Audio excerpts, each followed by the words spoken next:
And are you refreshed? Good. Now what? Morning. I know you say, I wanted to quote somebody that was in the hot seat a while ago, and it said, this stuff really works because I put myself in the good feeling place and the manifestation has come. So having said that, I just was wondering what it's like for the 45 seconds that Esther is at the podium. I know words don't teach, but maybe you could say what you're feeling so we could understand that. Well, what Esther is doing there is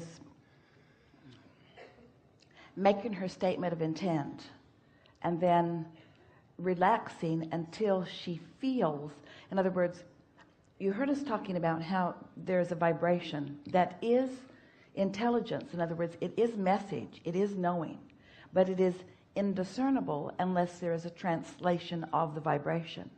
So Esther is there in an attitude or mood of well-being, acknowledging her willing, not just willing, but wanting, desirous participation. And then she holds herself in that non-resistant vibration until the thoughts start being received by her. In other words, what you're witnessing there is that... Because you seem to nod your head a couple of times and... Well, that's her acknowledging, I hear you. Okay. I hear you. I got it. I hear you. It's Esther saying, I'm ready. It's Abraham saying, let's go. It's Esther saying, okay, and then off we go. Sometimes we hold entire seminars there without you.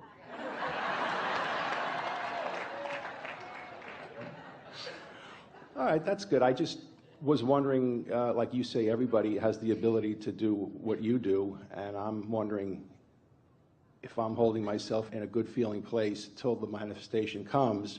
Am I doing what you're doing? There's one clarification that we want to make with you, and then we'll answer that question specifically. Instead of saying, I'm holding myself in a good feeling place, and then the manifestation comes, we want you to acknowledge that the good feeling is a manifestation. Okay, right.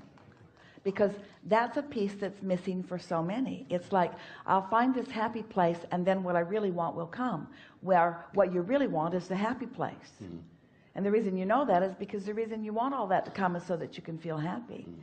So once you've accomplished that, let's call that emotion a manifestation. And let's, if you can, let's let it be the manifestation that you're reaching for. Mm-hmm. Yeah, okay. Yeah. Okay.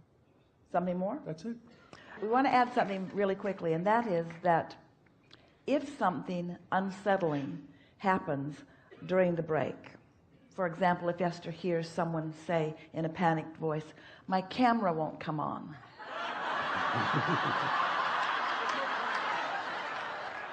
Or the white balance hasn't been reset. And she looked orange.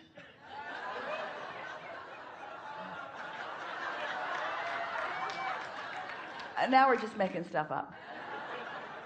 Then it takes longer for Esther to come into that vibration of allowing. Right. In other words, she's got stuff she's got to let go of. Right.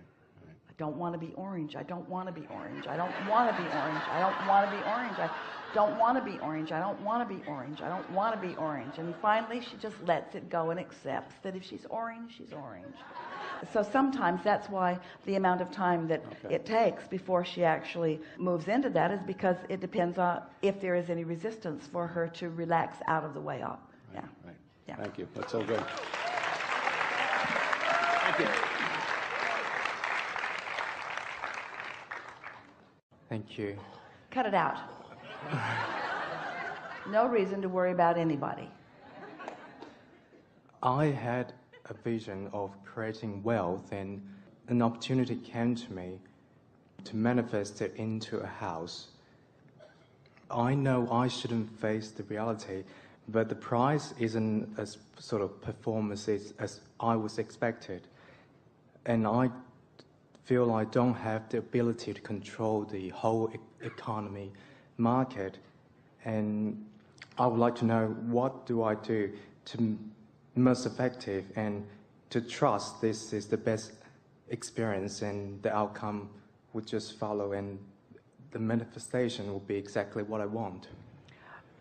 Is this something that has already occurred? Are you already in that process? Yes. And so, thinking in terms of what feels best to you, since everything that comes to you comes in response to your vibration, and your vibration is indicated by how you're feeling, then isn't it logical that the things that you say to yourself that shore yourself up, the things that you say to yourself that cause you to feel more and more secure, are the things that cause you to offer a vibration that would bring back to you things that you want? Isn't that logical? Yes. So when you say, I can't control the economy of the world, or I can't control the market, you may want to add something to that, such as, and I don't have to. You may want to add something to that, such as, there are people who thrive in all economies. Or sometimes an economy that seems not as good to the masses is really a better economy for the masters. In other words, those who focus always thrive. Do you acknowledge that? Yes. That there are those who thrive in all economies? So it's a matter of soothing yourself. Give us some of the words that you've been saying to yourself or out loud about this experience. Everyone who might have experienced this, they usually jump higher or they go higher than where they were, and people utilize this experience to see there's more opportunity out there and, I don't know, sharpen their awareness of what they want. Good. And this is my sorting and find out what I want exactly. And the longer view is always helpful. In other words, not looking too soon, not taking score too soon, giving it an opportunity to demonstrate what my vibration really is. Things are always working out for me. Things are always working out for me. Things are always working out for me. Things are always working out for me. So, give us the specifics of your question more fully. Okay, so for anyone who might have a desire in their vortex, and if something that they want, and since I have a desire in my vortex of something that I want, I know so specifically, and I thought I was in a really good place to receive that, but if it's something not exactly a match or what I expected, what should I do? Then you should say, it's still in the process of becoming, and this is a clarifying experience for me, and in time I will see the benefit of this clarifying experience, and things are getting better and better, and as I don't take score too soon, in other words, what are the aspects of the experience that do feel good to you? Creating, and to know that I can do something like this, and to understand there's so many ways to get to where you want. And you see, you're saying something so important, and this conversation may be the most important conversation that we have during the entire voyage, because you're hitting upon something that we haven't talked much about, and all of you are experiencing to some degree. So just relax while we sort this out. So many times as we are talking about creating, you are talking about things that you desire that have not yet manifested. And we talk about how you have to bridge that gap. You've got to find the feeling place of it. You have to feel the essence of it. And if you live with the essence of it long enough, then the absence of it has to go away.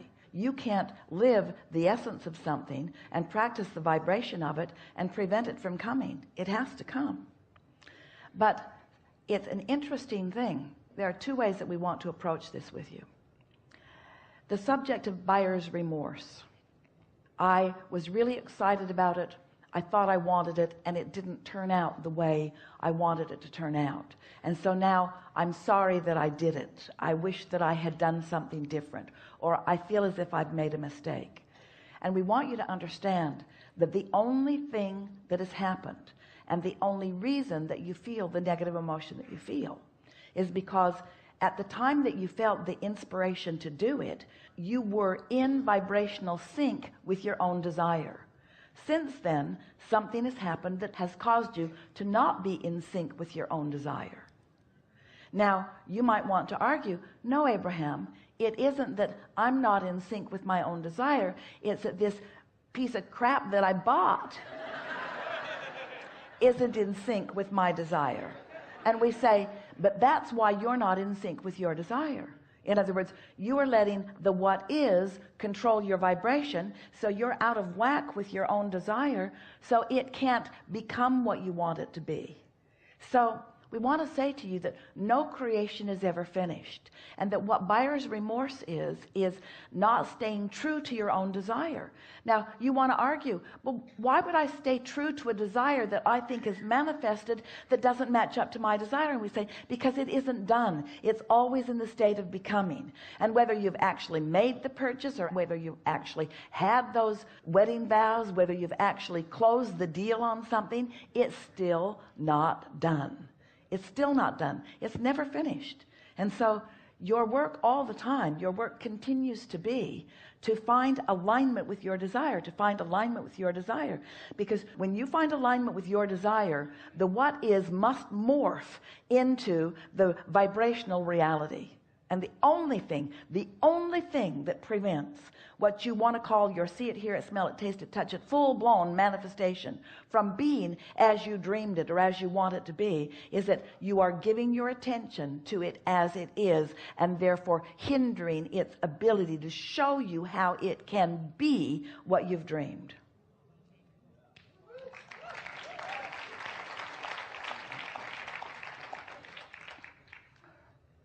We enjoy watching you in the pre-manifestation stages of things, because it's the see it, hear it, smell it, taste it, touch it manifestation stage where your energy is usually the clearest. As you're dreaming your relationship, or as you're dreaming your financial empire, or as you're dreaming your work enterprise, as you're dreaming it, your vibration is usually clearer. And then we're talking about before the first board is hammered in the building, and before the first equipment is brought in, and before the first employees are hired. You get the sense of what we're talking about. Because once you begin living in your reality, that's when you start noticing the aspects of it that aren't pleasing to you, and that's when you start hindering the continuation of it being as you dreamed it, because you're facing the reality. In other words, you're getting your cart before your horse. You're demanding that the condition give you what you want, and if you could stop demanding that the condition be the reason that you're joyful, and instead find your ability to dream it and imagine it to be the reason that you're joyful, then it has to catch up with the dream. It has to. Your facing reality is what hinders you, you see. So there is this misunderstanding. It's a sort of flawed premise that goes like this.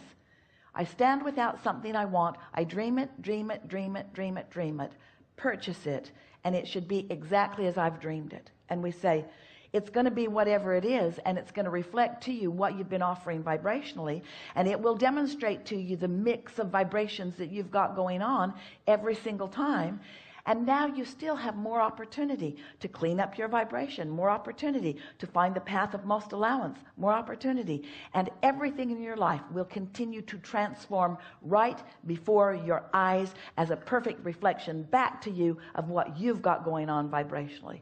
Everything, no exception, every time. I've got other questions. So tell us about that. Did that settle in pretty good? Whatever you say make me feel really good, so yes. But does it make you realize that I don't have to when be you rushed. purchase something, you think you're done with the creating of it, and you're not. You're still dreaming it into being. You're still expecting it into being. You're still loving it into being. It will morph to your opinion of it. Ooh. Everything morphs to your opinion of it. Everything, everyone morphs to your opinion, to your practiced expectation. Good to know.